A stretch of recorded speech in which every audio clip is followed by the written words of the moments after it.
Well, hey, Sharon and We're Mark here, and back.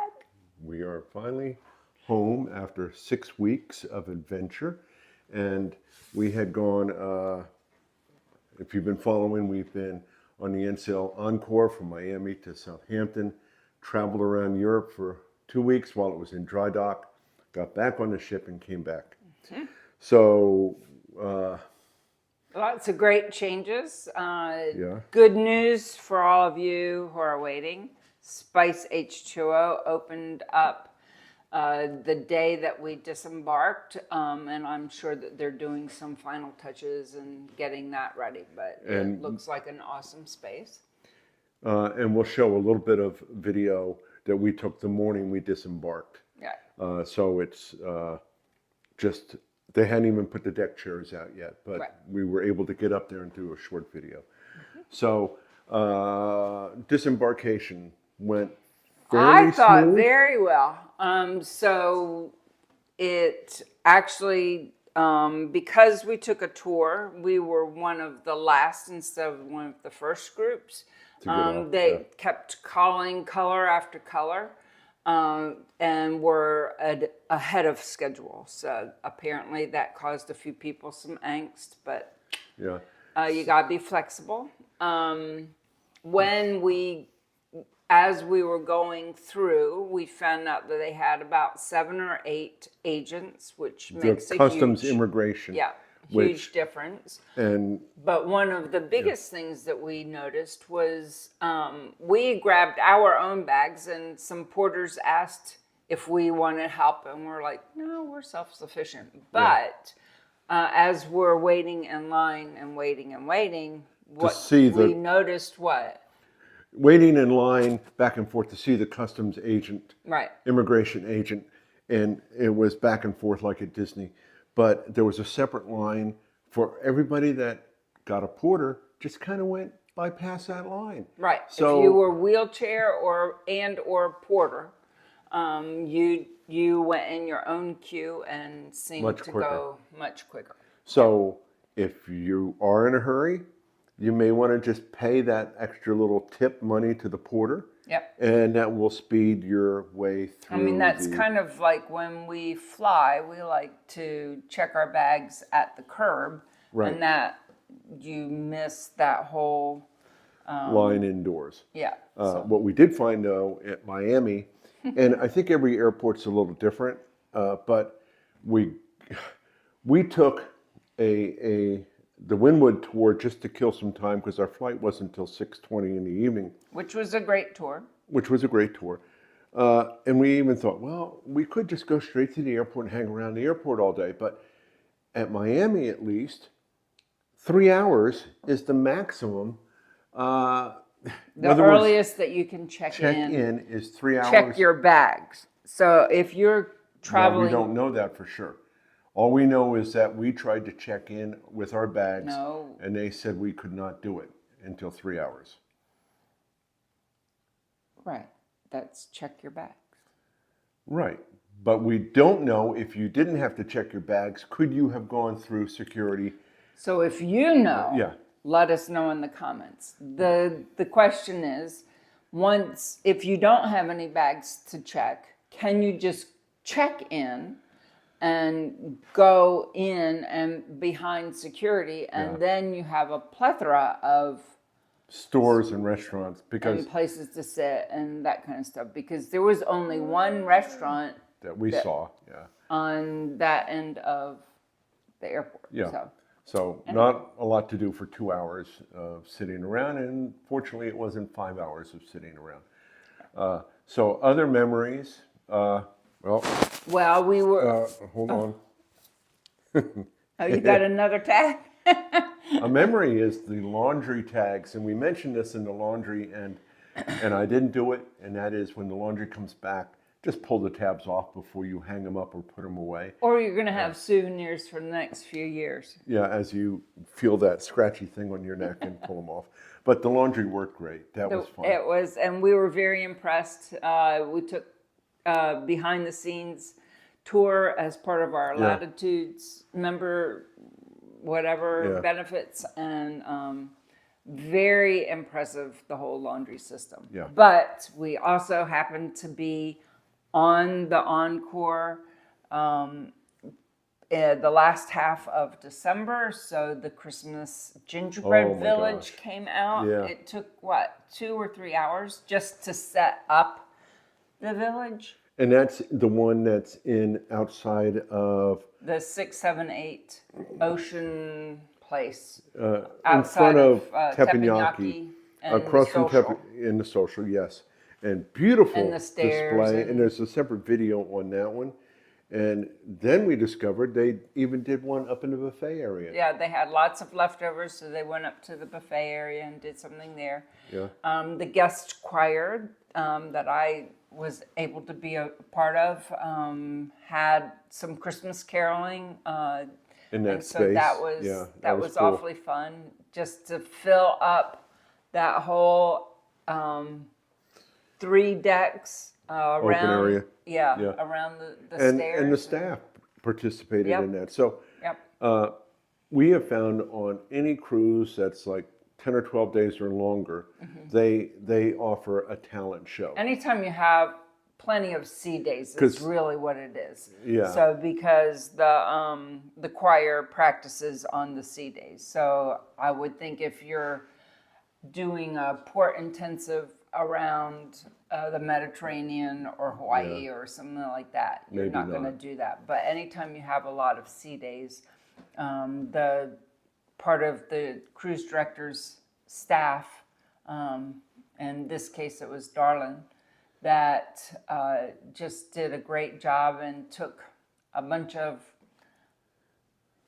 Yeah, just and there's people no who auditions. are happy to sing. Yeah. Yeah, it's all are welcome. And they did a great job. But then, in addition to the choir that did 4 or 5 numbers, individuals. So if you have a talent, whether it's on the guitar, singing, one guy with a trombone, And a harmonica on the other cruise, yeah. but they allow other people to, and it pretty well packed out the theater. I was impressed. We had but it was 600 people on the second cruise that theater were in the that theater. watched that talent show. So that was cool. Thanks for watching if you were there. Let us What know. else did we? Oh, I don't know why people ask this, but we did find the pool table. We There did. is a pool table. There is. Around the corner from the local, there's this little hallway with some video games back in there. But there is a pool table. No pickleball. There's no sports court on the Encore. No. But there was a pool table. Yep. Okay. Now, we're wearing Hawaiian shirts, but I got this. We were in Bruges, one of our port stops going over, and going down this little alleyway, and here was an accessory store. Well, so we knew that we were going to be traveling for 2 weeks, Right. and we didn't want to be tagged immediately as Americans, which Mark almost always wears a baseball cap. Right. And so we knew that he didn't want to wear a baseball cap. So we stopped in at this accessory store. And all they had were caps and scarves and gloves and all these little cubicles with hats. And so I pulled one out that seemed to fit, and I look at it, and they're Stetsons. I didn't realize Stetson made anything but cowboy hats. But Apparently, Stetson is a German company. and it was 150 euros. Now, fortunately, I looked down there and here was a shelf of 50% off. And the original price was substantially less than 150 euros. But still, it is a really, I like it, a nice wool cap, And it wore it looks all so over cheap Europe. on 'em. It doesn't go with Hawaii necessarily, but I like the hat. Yeah. So that was one of my, also, we packed light going, and I didn't bring a heavy coat. And I picked up a really nice wool coat at a charity shop. Now, for US people, that's a thrift store. Yeah. Around Europe, they're called charity shops, and they're all over the place. And each charity, very similar to the Yeah. States, each charity sponsors a different store, whether it's Right. the Heart Association or Oxfam or Right. whatever. And it was like £8 Yeah. for this really nice wool coat that I wore then all over And brought it Europe home. and brought home. The other neat little thing, because we had already booked So we went to Southampton, returned from Southampton. We had already booked the Moxie. It's a hotel that a lot of cruise people book in Southampton. Part of the Marriott Yeah. collection. And they allowed us to store a bag. Yeah. So we had a big full rolly size. suitcase, check bag. And we dropped it off, and it stayed there with a lot of, so that allowed us to travel 2 weeks through Europe with carry-ons and backpacks, which you really, I mean, you could, if you flew here to there and had stationary If you have more places. bags, you're going to have to depend a lot more on Ubers and cabs. We were able to make use of the subway, metro, Right. Which can be a lot of tube, steps. and stairs. yes, it's a lot of yes. But that was one, I think, positive thing. We'll probably do a whole video on Eurail. I was a little concerned about traveling reservation 2 things? weeks. Well, reservations and switching trains, because some, from point A to point B, we may have had 3 different trains and 2 different connections. And in London, sometimes it's having to go from or in Paris, going from one station, using the underground, maybe 2 or 3 different subways to get to the other station to get on a different train. Right. And it worked. It We got it figured. We got on all the trains. We got from point A to point B every time. As people from the south of the United States that has no real public transportation opportunities, so we are complete novices in this department. Yeah. It was really very seamless. There could have used more documentation here Signage. and there, but with Google Maps and other things, and just stopping and asking people who were really nice. Yeah, and every station had people that were able to help us with that. But we'll do a whole, because we did the trains around the UK, we went over to Brussels, we did to Germany, we did to Paris, we did back to London, down to, and so anyway, quite a bit of train travel and quite a bit of public transportation. Probably have in to the map cities. it all out so Yeah, we have some so we can share that at some point as well, that adventure. But overall, the 6 weeks went by in a blink. Yeah. And Got a lot of steps in. yeah, see, all the port cities that you visit. Well, at least in Azores and Spain, even Bruges. Everything goes uphill from the water. So, and we found out after the fact, this was in Lisbon, I think, that they had the escalators that go up the hill. Or Vigo. I think it was Vigo. There was Anyway, a set there of were escalators that went up the hill. We didn't find that until we were going down the hill. Yeah. So anyway, we had a great time. We'll probably do some more stuff about the Encore. We've already done a couple videos on the dry dock changes, and it should be 100% complete at this point. The rooms were ready to be moved into that they were working on. And again, Spice, all the restaurant changes, and then a lot of other upgrades. And again, even the TVs in the cabin, and we have a separate video on that as well that explains some of it. But anyway, we had a great time. We loved it. Okay, here's a short video of Spice H2O on the NCL Encore. We were on the cruise right after the dry dock, and it wasn't ready for us, but they worked all through that cruise to get it ready for December 15 sailing.